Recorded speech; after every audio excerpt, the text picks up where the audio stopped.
Welcome to the deep dive. Today we're embarking on, well, a pretty intriguing journey. We've got a stack of sources covering everything from official government warnings to weird stuff in the sky, and even a bit of art history. It's quite a mix. Yeah, and our mission, like always, is to pull out those key insights, those surprising facts, giving you a shortcut to getting your head around some really captivating topics. Absolutely. It's about connecting some dots today, looking at things that might seem unrelated at first glance. We'll touch on what happens when the sun gets serious All right. and look into some unexplained things happening right here, and maybe even ask if some things are being, well, hidden. Okay, so settle in. We're about to unpack some genuinely thought-provoking stuff. Let's kick off with something pretty significant. It's from October 13th, 2016, an executive order. From the White House, no less. Mm? And the title alone kind of grabs you. Coordinating efforts to prepare the nation for space weather events. Yeah, that title is quite direct. And what's really significant here is that laser focus on space weather events. Okay, so what exactly does that mean in this context? Well, primarily it means things like solar flares.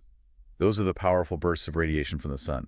Then you've got solar energetic particles, high-speed particles zipping through space that can mess with electronics, Right. and also geomagnetic disturbances. Those disrupt Earth's magnetic field, and that's where the power grid comes in. Ah, okay. The order is very clear about the potential risk. It says these events could severely degrade critical infrastructure, things like GPS, satellite operations, communication, aviation, and, as I said critically, the electrical power grid. The source material really drives that home, doesn't it? It Mhm. suggests one big direct hit from the sun could, and I'm quoting here, knock out our power grid and send us back to the Stone Ages for possibly years. It's a stark warning. It really is. It talks about cascading failures, Mhm. affecting water supply, healthcare, transport, basically disrupting health and safety across whole continents.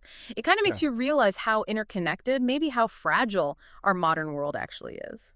Exactly. Like a single solar event could just hit a global reset button. So this raises a big question then. Why the sudden sort of high-level concern back in 2016? That's the interesting part. The source notes that for a long time, this kind of preparation wasn't really a top government priority. Hmm. But then this order comes out, calling it an all-of-nation endeavor.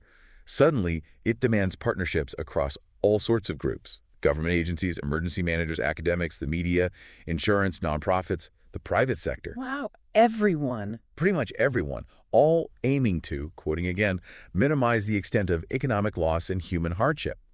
This shift, from low priority to this massive coordinated effort with tight deadlines, it really suggests something happened. Like maybe some new intelligence.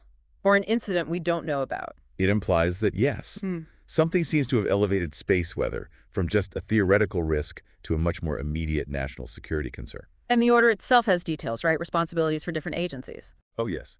NASA, Homeland Security, even counterterrorism elements are mentioned. Specific objectives, deadlines for getting better predictions, collecting data, taking action. Some deadlines were really short, like 60 or 100 days. That is fast for government action. It really is. It suggests something definitely clicked, as the source puts it, within the government regarding this threat. Okay, so that's the government bracing for these massive known forces from space. But what about things that are, well, less understood? Things that maybe aren't officially acknowledged? Right, moving from the known threats to the more mysterious stuff. Exactly. Let's dive into a really weird recent sighting. This was reported over Geneva, Switzerland. The source here is RT.com, which often presents, let's say, alternative viewpoints. Okay, Geneva. And what was seen? Two videos apparently captured it. They described a triangular formation of lights. It appeared and then vanished really fast, like within 20 seconds. 20 seconds, that's quick. Yeah. Witnesses said it was oval and flat with three lights. One said it departed at once, as if it was burning. Another just said it disappeared. But the descriptions seem pretty consistent. An oval or maybe disc-shaped craft, three triangular lights on the bottom. Interesting. And where in Geneva did this happen? Near Geneva Stadium, apparently in an industrial area. And, Geneva is famously home to CERN, the Large Hadron Collider. Ah, CERN. That is interesting timing and location. Does the source mention anything else about that connection? It does. It notes there's kind of a history, or at least reports, of strange things over Geneva, strange weather, strange things happening above the LHC. So recurring anomalies in that specific area. Yeah, it adds another layer, doesn't it? Especially with all the high-energy physics experiments going on there. It definitely does. But what if these kinds of sightings aren't actually new? What if people have been seeing strange things in the sky for, well, ages? You mean historically? Exactly. Our sources bring up something really intriguing. Some ancient coins, apparently found during a house renovation in southern Egypt. Ancient Egyptian coins showing. What? Well, one, according to the source, seems to show a spacecraft hovering in the skies. It's described as a saucer-shaped craft, like the kind you see in other old art sometimes. Okay, that's unusual for a coin. But wait, there's another one that's even stranger. It looks like it shows the head and body of an extraterrestrial being. Seriously, what did it look like? The description is pretty specific. Long neck, long, sort of wide skull, large, black, alien-looking eyes, and flat nose. The website that published these, mysterioussource.net, makes a point that there aren't really other coins like this known. Wow. Okay, assuming these are genuine, that's pretty remarkable and potentially challenging to historical narratives. Absolutely. And there's mention of another coin, though this one is specifically noted as unauthenticated, so we need to be careful there. Right, its origin isn't verified. Right. But it supposedly has a Latin phrase carved on the back, opportunis adest, which apparently means it's here in due time. It's here in due time. Cryptic. It is. And this all connects to a broader point in the sources that UFOs, or things like them, seem to be, quote, well documented in art throughout history. Not just Egyptian, but European, Asian, even cave paintings. Suggesting maybe ancient encounters or visitations, or maybe just people trying to record things they couldn't explain. Exactly. It suggests this continuity, possibly, of unexplained aerial stuff, linking way back then to the kinds of sightings people report today, like the one in Geneva. Makes you wonder. It really does. These depictions challenge our neat timelines. So these potential messages from the past are fascinating. Speaking of messages, let's shift gears slightly to something a bit lighter, but still about altering official symbols. Have you heard about Spocking Fives up in Canada? Huh. Yes, I have heard about this. It's pretty funny. For those who haven't, explain it. Okay, so Star Trek fans discovered that if you take a Canadian $5 bill, the old paper kind, the portrait of the former Prime Minister, Sir Wilfrid Laurier, Yeah? well, with a few pen strokes, he looks remarkably like Spock from Star Trek.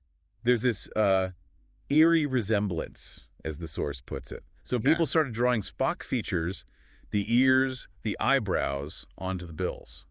Spocking Fives. A tribute to Leonard Nimoy, apparently. Exactly.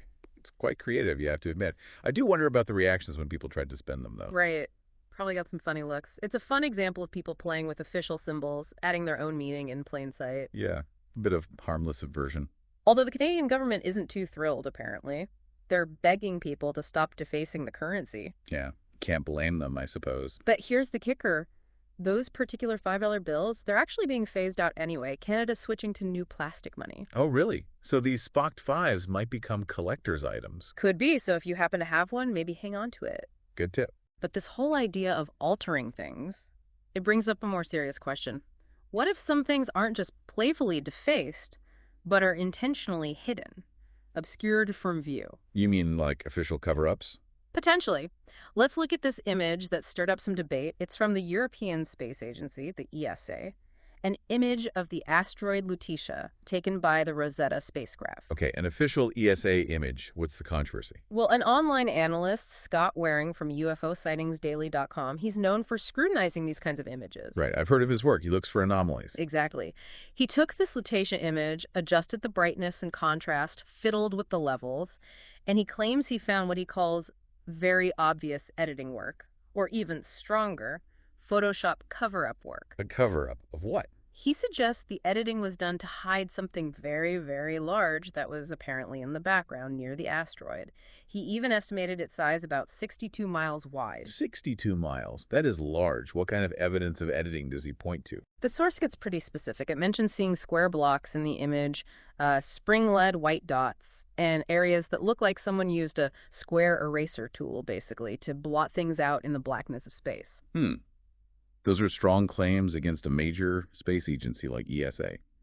Does the source offer context on why someone might claim this? Well, the source, UFO Sightings Daily, links this directly to what it calls NASA's well-documented history of doctoring their photographs. Okay, that's a significant assertion itself. Does it back that up? It states it as fact, mentioning airbrushing, blurring, erasing things and images from Earth orbit or around other planets. Now, it's crucial to distinguish, right? Is this analyst seeing actual deliberate edits, or could they be artifacts from, complex image processing, stitching images together, cleaning up cosmic ray hits, that kind of thing? That's always the question with these analyses. Raw data versus processed images. It's hard for outsiders to know the full processing pipeline. Exactly.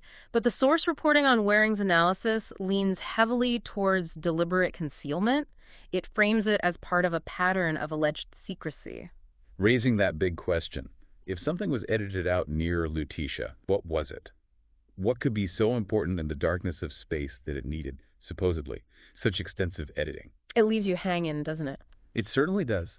So let's try and pull these threads together. We've gone from, high-level government planning for massive solar events Real acknowledged threats. to these mysterious lights over Geneva, these potentially ancient depictions of strange crafts or beings. Things that challenge our usual understanding. And then we end up looking at possible intentional hiding of information by space agencies themselves. It's quite a range. But if you step back, you see this theme emerging, don't you? A lot of information, whether it's official warnings or anecdotal reports or these image analyses, seems to point towards forces, phenomena, things beyond our immediate everyday understanding or perhaps even control. Yeah, things operating on a different scale, maybe? Could be. It really encourages you, I think, to look at the world around us and definitely above us with a more critical eye, a more curious eye maybe, questioning what might be just beneath the surface or just outside the official picture. So considering everything we've dug into today, the space weather warnings, the UFOs, ancient and modern, the Spocking Fives, the alleged photo editing, what final thought does it leave you with? What does it make you wonder about what else might be out there, just beyond our normal perception, or maybe even hidden right in front of us?